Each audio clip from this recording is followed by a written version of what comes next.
Welcome to Fostering Blooms, the podcast where we dig deep into gardening and all the ways it can enrich your home and life. Together, we'll explore every aspect of gardening the organic way, keeping it simple, accessible, and fun. Whether you're a seasoned gardener or just getting your hands in the dirt, we're here to share the tips and insights you need to grow something truly special. I'm Shannon Foster Boleen.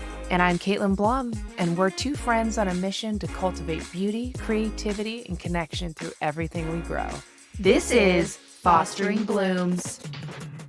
When I go to a plant nursery, I get so excited. I just, yes, give me all the plants. But we've become wiser, and there are some plants that we just want to say no thank you to. Yes. And no thank you, but thank you. Mm-hmm. We appreciate your presence in the world as a plant, but we have an alternative that we are going to do instead. Yes. And we're here to provide those suggestions for you. This might be a little bit like our most hated plants, but not exactly.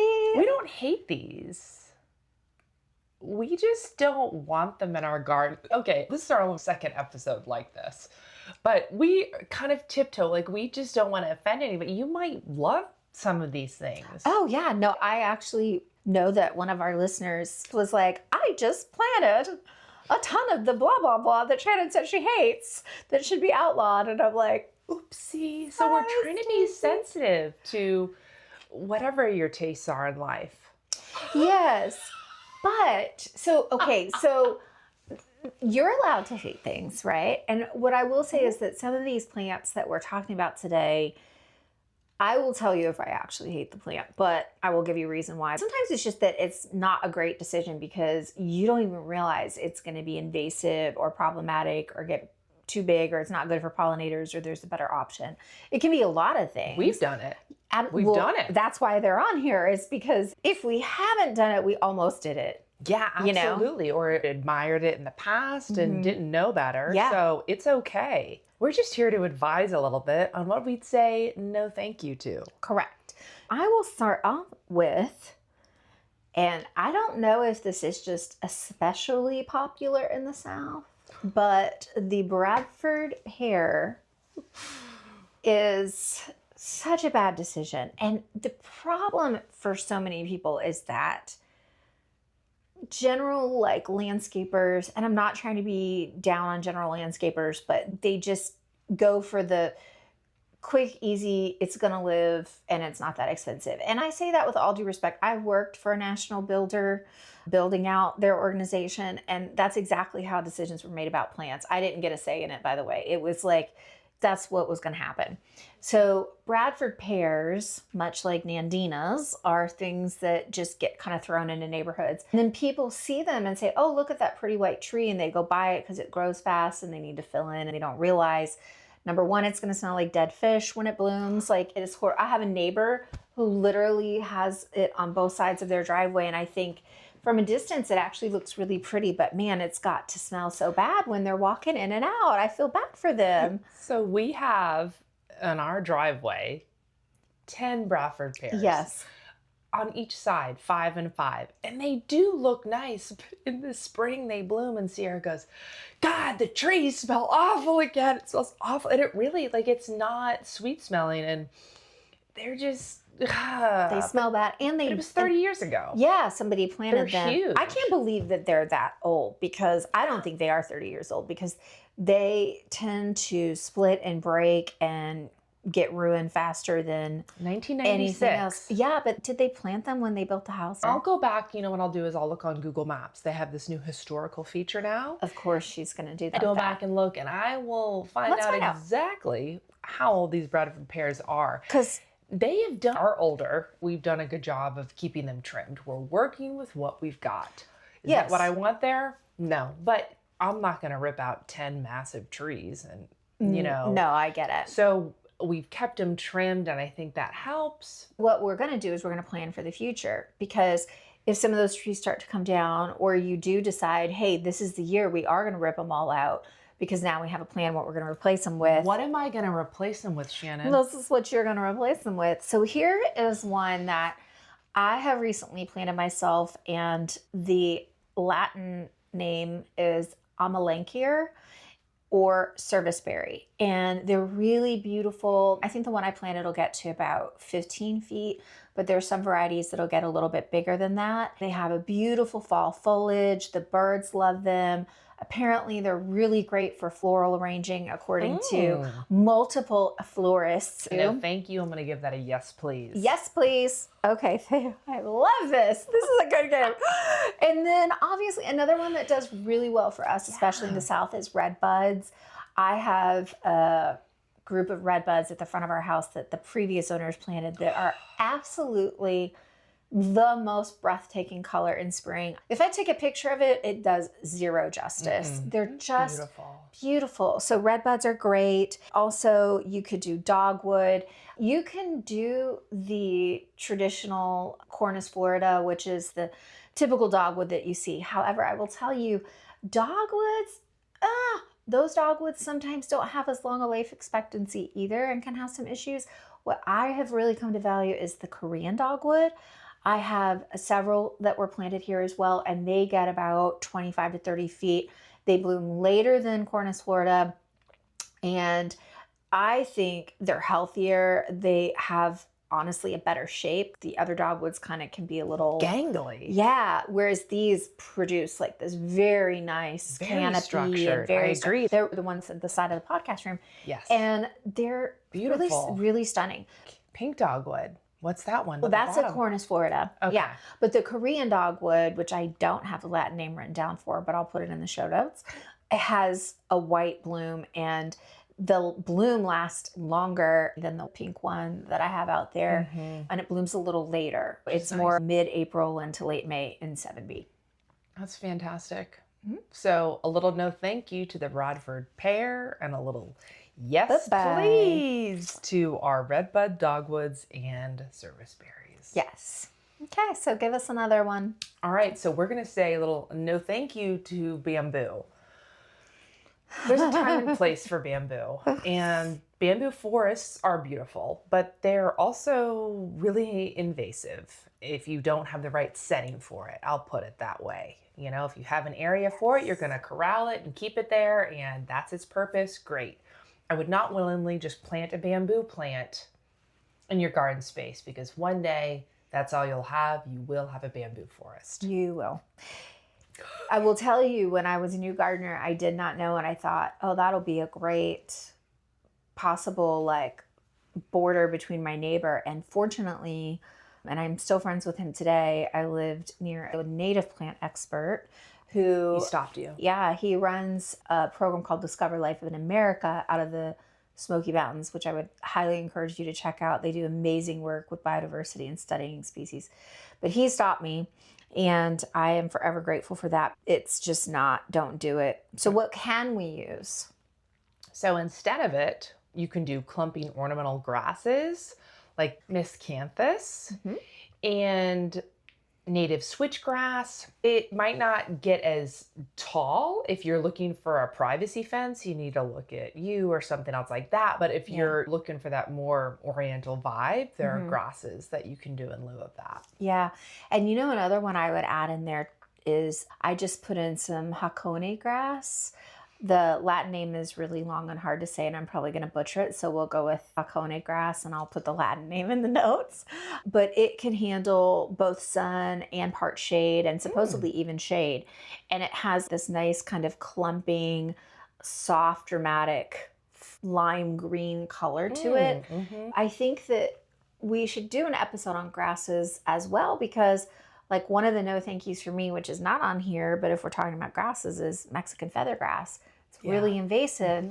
You know, again, just research before you purchase. Don't impulse buy. Yeah. Just because they have it at the nursery doesn't always mean that it's the right fit, and be careful. All right. What else? What's next? Okay. This one might surprise people, because when I say the word clematis or clematis, however you want to say it, we think of all the beautiful flowers, the vining plants, some evergreen, some deciduous, but the sweet autumn clematis is actually invasive. And I didn't know. it's shocking, isn't it? You know, for example, like grasses, right? You think, oh, it's in the store, you plant the grass, it's a grass, like it's going to be fine. They're looking out for my best interests Right. at this nursery. Right. I don't know that you're going to find a sweet autumn clematis at every nursery, but if you do run across one or your friend says, hey, take a cutting of mine, you need to make sure that you say, no, thank you. No, thank you. No, thank you. Because it's not going to be a happy situation for you in the end. Going back to the groupings of plants, just because there's a group of plants doesn't always mean that everything in that group is okay or everything in that group is necessarily bad. So, What should we say yes please to yeah, instead? really, I mean, honestly, any clematis other than that, you can say yes please to. I mean, there's a native look-alike called Clematis virginiana, but there's also other white or vining deciduous clematis. There's a clematis that is evergreen that you can do that's kind of an alpine version. I mean, the one thing I will say with any vine is that check the size, because even if it's not considered invasive, like the Montanas, for example, got really big. I'm trying to find a good white one right now for a 6 to 8 foot obelisk. And there's several that I almost push the buy button on online because I love the way that it look, but the final growth pattern is going to be way too big. Wow. So Fragrant Star is one that I've landed on. That's an 8 footer that I'll buy online. But yeah, really clematis is a great group overall. That's just one that you would want to stay away from. Good suggestion. Very good. Next is our Stella d'Ora. And what is that? When you say it, like, what is Stella d'Ora? And it's actually a daylily. And it's a very well-known daylily. If you see yellow daylilies around, it's probably this one. Every shopping center in America has a Stella d'Oro out front of it. Yes, and it's your classic yellow daylily. Now, we are not knocking daylilies. There's a lot of beautiful daylilies out there. Yeah. We are just kind of knocking this most common one that you see everywhere. And really, why don't we like it? A, it's everywhere. Okay, let's get some uniqueness going on here. There's not a lot of nectar in there for the pollinators. And there's so many other choices that you can choose instead of to get that same look if you like that yellow vibe, you know. And they multiply way more than you want them to. Yeah. And that might be a reason that some places, if them so they do multiply and fill in an area. Yeah. That's fine. You know, there are other things that can do that are just a little bit more added value to your garden. So instead of those, we're going to suggest Coreopsis, and we've both planted some of that seed. Yep. And then blanket flower as well. Both of those have that same pretty yellow, if that's what you're looking for, and they're a lot better for your pollinators. Yeah, I will say with blanket flower that I have a little bit of mixed emotions on that one because that one can even get a little spready, but I would still do that over the Stella d'Oro. I dug out so much of this daylily. I'm sick of it. Yeah, there really are so many. There's so many. Such a 90s, such 90s. I know we need to do like an episode We're on gonna like do a plants from decades. You know, Yeah. one thing that I want to grow, and I think if you're into yellow, you might want to grow it too, is the giant scabiosa. So it's like the regular scabiosas, but it's like this really vibrant yellow, and it gets really tall, like 6 feet tall. Cool. You know, I mean, you've got some cone flowers that'll get that tall, black-eyed Susans. There's just plenty of options in yellow, and like Caitlin said, better for pollinators and better for birds that want seed. I'm just like a stink face on. And you know what? I really shouldn't even say that because I gave all of my yellow daylilies to my mother-in-law. But they love them. Are we going to name this episode Plants That You Give to Your Mother-in-Law? Because she loves her mother-in-law. I do. I love her dearly. I'm great. so blessed. I feel bad as I'm saying this, but she really loves them, and so does my Mimi, and they actually brought a bunch down. They've put the daylilies in there, and they've all come up, and it actually looks really nice. Yeah. There are other alternatives, but like there's a place for everything. I'm glad that they took them, and they could make a place for them. Yeah, that's good. That's good. And I do like some daylilies. I had a friend that was a daylily breeder, and she had beautiful varieties. I think, you know, what was in then is not in now. And I would say one thing too, when we're talking about plants to say no thank you to in a nursery, it could be a physical location for you. It could be a big box store. It could be a local nursery like Stanley's that we have here, but it also can be a nursery online. Yeah. Wherever you are looking, just again, especially with nurseries online, even if they can ship to Tennessee, the plant they have there may be something that is going to be invasive here. In fact, there is a plant that they talk about in England all the time, and I was really like determined I was going to get this as a evergreen hedging plant. And then I started diving into the research, and I'm like, oh my God, it's so invasive. It would be horrible here. Wow. And for example, they have a lot of privet, and that's another one we could put on this list. Is horrible, horrible invasive. So always do your research and make sure before you go to the cash register. So let me do another one. I'm glad we brought up England because this one is very contentious. Oh, it is. And it's Chinese wisteria, which is Wisteria sinensis. And then I would also include Japanese wisteria. So Wisteria, what? No. It is beautiful though. okay, yeah. So I'm gonna say no thank you. Okay, she's gonna say no thank you. I'm gonna say, well, maybe we can date. I don't know. Because here's the deal. So it's so contentious.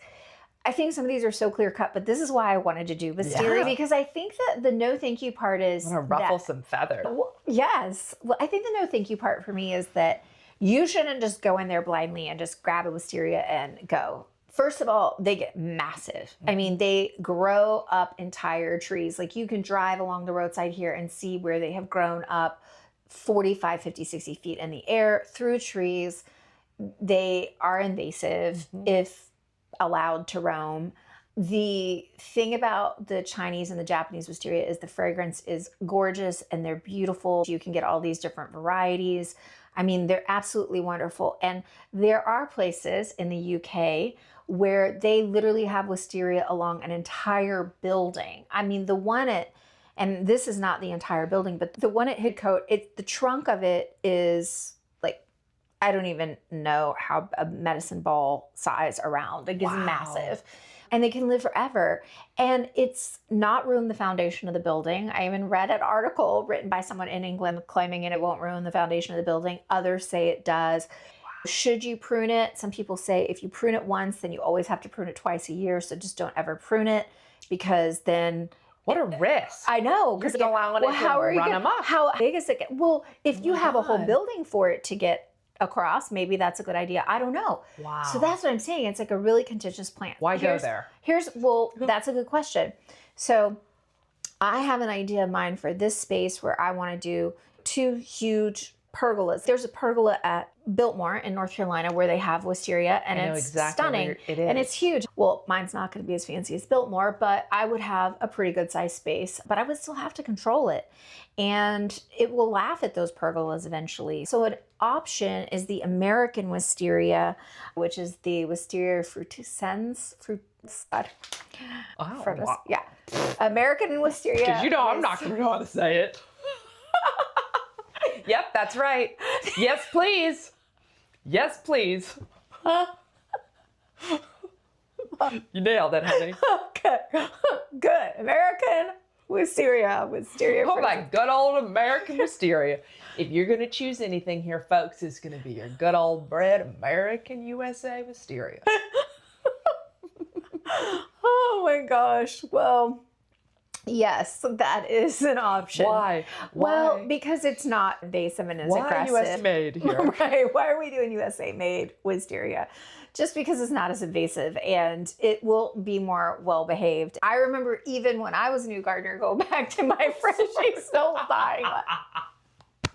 You know, with all these tariffs, maybe wisteria won't be included and we could just start exporting American wisteria. Great. There's the answer right there, that's folks. The answer to our economy and everything is American wisteria. You heard it here first. That's right. No, I mean, Todd even told me back in the day, my friend I mentioned a minute ago, that wisteria was like, stay away from it. And if you do it, that you get the non-invasive kind, the native kind. Yeah. So the one downside to the American wisteria, it just doesn't smell as great. as the Chinese and the Japanese. The reason I say I'm torn is because my heart wants Hidcote wisteria. Yeah. What does the Biltmore have? Is theirs? I guarantee you it's a Chinese or a Japanese, just the smell and the way that it looks. Now, I shouldn't say I guarantee you because I can't, but I am 95% sure that it's not American. They would do. And that's the thing, is that I am not going to plant it up against the foundation.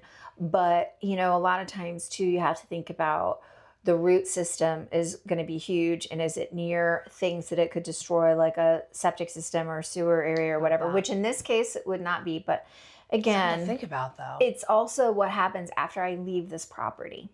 Are they going to care for it the same way, you know? Correct. Yeah. What are you leaving? What I'm putting in right now going to benefit someone down the line? Not that you need to plan your garden that way, but that's very responsible plant ownership. Thank you. I think you Good have to for think you. about it, because my examples are National Trust properties. So of course they're going to care for it, and they have professional gardeners there. I do feel a sense of like, I can't control everything, but what I do leave behind, I have to think about that. So. That's great. You're so responsible. Oh, well, you know. Okay. Last one here for the no thank you list is forsythia. Oh man. I used to love forsythia. We had a bush of it at our old house, and I always thought it was so pretty. It is one of the first things to bloom in spring. Those beautiful yellow flowers, they get gangly as hell. You don't take care of it. So you better be ready to do some serious cleanup every year. And then such a short bloom time. It's like they're there and they're gone, bam. And their pollen or nectar providing capabilities are very minimal. Yeah. And they are spready and invasive. Where the rose garden is now, it had probably 10. I mean, it probably didn't start off as 10. There was probably 5. Oh. And it was like a thicket. I mean, it was a thicket that they were, yeah, it really was. It was like a forsythia forest that the landscapers were having to like dig out. Again, it's one of those commercial shrubs that gets used a lot because it's super low maintenance, meaning it's going to live when they put it in the ground with people ignoring it. Yeah. But it's really not low maintenance. So what are some alternatives? What can we say yes to? All right. We're going to say yes, please, to the spice bush. I think you need a spice bush because you've been getting real spicy. I have been. It is beautiful. So I want to tell you, when we were doing our research on this, I was like, what is a good alternative? I'm not going to act like I knew what a spice bush was before. Yeah. It is so similar looking.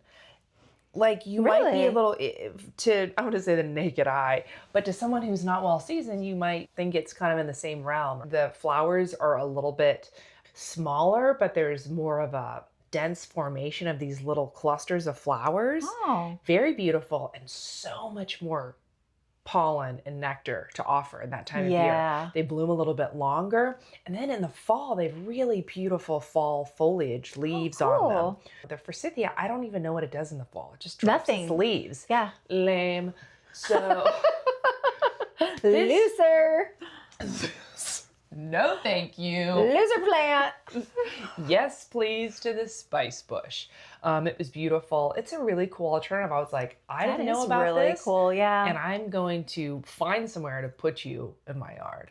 See, we really want to bring you some good stuff. And I think one of the other alternatives was witch hazel, right? Yes, yes. And you know what I love about that? We need to look into that too. Yes, I have considered witch hazel. And first of all, I think it's got like this very funky, edgy like vibe with the little, it looks like a little starburst flower, you know. But I'm also pretty fascinated because witch hazel's used so much in herbalism. Medicinally, it's very interesting to see how we can capitalize on that. I feel like it is. I want to learn a little bit more about witch hazels because I do want to do a kind of hedgerow along the edge of the forest and have some plants there that it's not just like one solid thing like a hedge, but like an actual hedgerow. And I think, witch hazel might be a candidate. Yeah, that's really cool. Well, I think that is it for today's list of no thank you. And a little bit of yes, please, to some alternatives. Yes. I have a feeling we'll be doing another one of these. Yeah. Because we have some opinions. We want to share these with you. Right. These opinions. All right. Well, let's go get dirty. All right. Let's go grow, baby. Love what you hear? Follow along and leave us a review to keep us inspired. If you've enjoyed listening, you can also watch us on our YouTube channel at Fostering Blooms. Let's go grow, baby.